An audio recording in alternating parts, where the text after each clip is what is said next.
warahmatullahi wabarakatuh. Halo semuanya, kami dari kelompok 2 akan menjelaskan materi tentang hakikat fisika. Fisika sebagai produk. Produk yang dimaksud dalam fisika adalah kumpulan pengetahuan yang dapat berupa fakta, konsep, prinsip, hukum, teori, rumus, dan model. Yang pertama ada fakta ilmiah. Fakta ilmiah adalah deskripsi akurat tentang sesuatu yang teramati atau pernyataan objektif yang dikonfirmasikan kebenarannya atau empiris tentang sesuatu yang benar-benar ada dan tentang peristiwa yang benar-benar terjadi adanya. Misalnya, magnet yang dapat menarik benda dari baja atau besi. Yang kedua, es yang dipanaskan akan mencair. Yang ketiga, pelangi terdiri dari beberapa warna. Akan menjelaskan tentang konsep sains. Konsep sains adalah rumusan akal atau gagasan umum dari objek atau suatu kejadian yang didasari oleh sifat-sifat objek dan kejadian tersebut. Contoh-contohnya itu ada bentuk magnet merupakan bagian magnet dengan kekuatan paling tertinggi. Dua, jarak adalah lintasan yang akan dilalui benda ketika bergerak. Ketiga adalah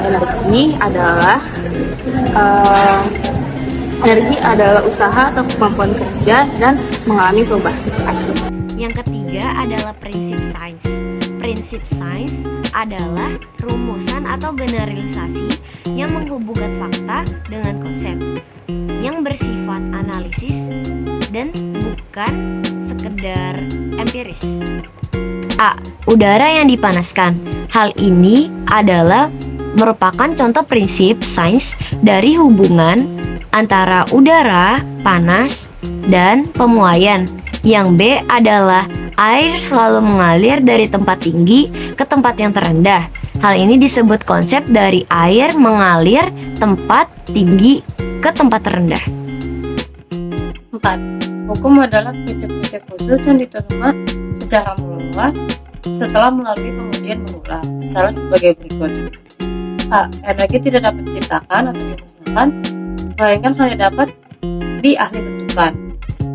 B. Benda yang dicelupkan ke dalam air akan menerima gaya ke atas yang besarnya sama dengan berat air yang dipindahkan oleh benda tersebut.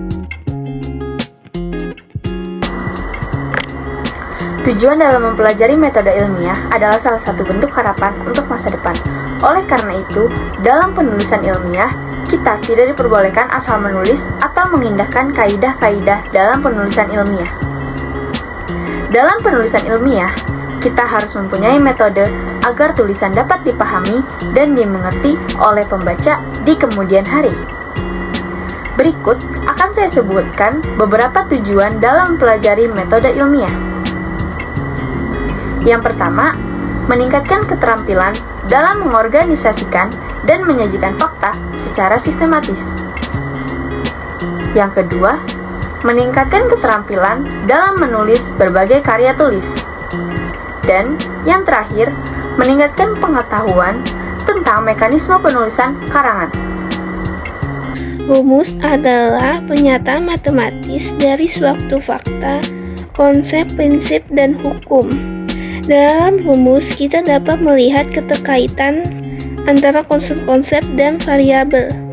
Dan pada umumnya, prinsip dan hukum dapat dinyatakan secara matematis. Oke, yang selanjutnya adalah model. Model sangat berguna untuk membantu memahami suatu fenomena alam dan juga berguna untuk membantu memahami suatu teori. Jadi maksudnya adalah gambaran benda yang lebih kecil sebelum kita membuat benda yang sebenarnya gitu dan dapat kita manfaatkan. Oke, karena kita udah mempelajari nih tentang pengertian fisika sebagai produk, macam-macam serta contoh-contohnya, tentunya kita juga harus tahu dong manfaat dari mempelajari ilmu-ilmu tersebut tuh apa aja. Oke, yang pertama, namanya juga belajar ya. Kita manusia ini belajar, pastinya yang tadinya kita tidak tahu, kita jadi tahu. Ya, itu yang pertama, kita jadi tahu. Ya. Lalu yang kedua adalah ini manfaat intinya itu pertama kita itu fisika itu dapat membantu kita menemukan penemuan baru. Nah, mentahannya dari mana nih? Dari contohnya tuh kayak kenapa atau bagian mana sih dari magnet itu yang paling kencang nariknya? Ada tuh kan dalam konsep sains itu bagian yang paling kencang dalam menarik suatu benda yang dapat ditarik seperti besi gitu adalah bagian kutub. Nah itu dengan manusia mengetahui hal itu, mereka bisa membuat penemuan baru dengan menggunakan magnet. Ya.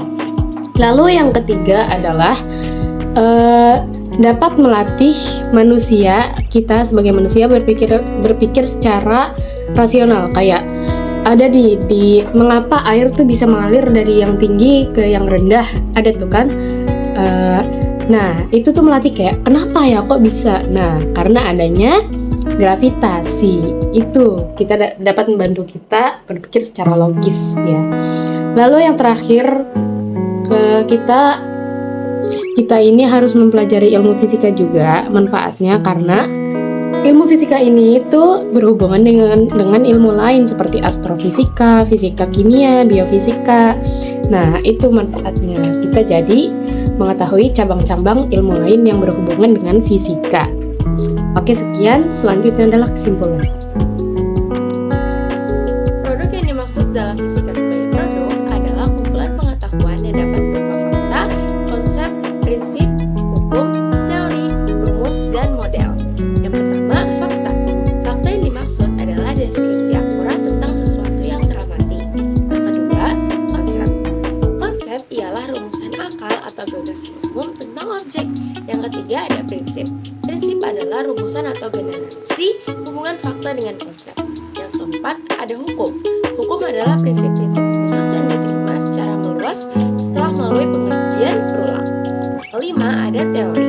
Teori adalah penjelasan umum atau model imajinatif tentang hubungan antara fakta, konsep, dan prinsip-prinsip. Yang keenam ada rumus.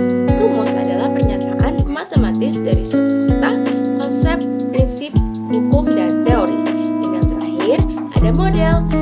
Model adalah sebuah presentasi yang dibuat untuk sesuatu yang tidak dapat dilihat. Audio Jungle.